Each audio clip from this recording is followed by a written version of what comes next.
Hi అండి, అందరికీ నమస్తే. ఈరోజు ఒక చిన్న మాట. నాకు వాట్సాప్లో ఒక మెసేజ్ వచ్చింది.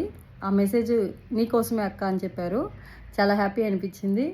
ఏంటంటే మనిషి అన్నవాడు కష్టాలకి కన్నీళ్ళకి దూరంగా ఉంటాడు.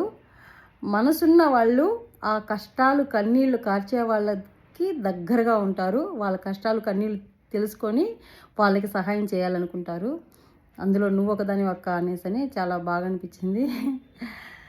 అసలు మనం చేసే సహాయం కుడి చేతితో చేస్తే ఎడం చేయి కూడా తెలియకూడదు అంటారు.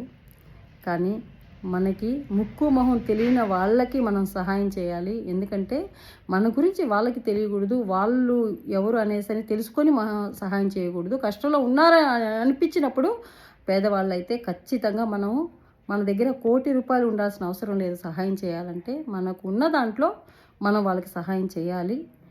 ధర్మో రక్షితి రక్షితః అంటారు. కాబట్టి ధర్మాన్ని మనం ఎప్పుడు కాపాడుతూ ఉండాలి. మన వల్ల అయిన సహాయం మనం చేస్తూ ఉండాలి. ఎందుకంటే డబ్బు సహాయం చేయకపోయినా ఒక మంచి మాట వాళ్ళకి చెప్పి వాళ్ళకి ధైర్యాన్ని రప్పించాలి. ప్రతి ఒక్కరికి ఏదో ఒక టాలెంట్ ఉంటుంది. కాకపోతే వేరే ఎవరైనా చెప్తే వాళ్ళు అవును కదా, మనం కూడా ఇలా చేయొచ్చు కదా అనుకుంటారు.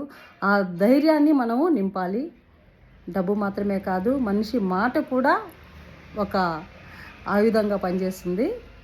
ఈ మెసేజ్ నాకు చాలా బాగా అనిపించింది.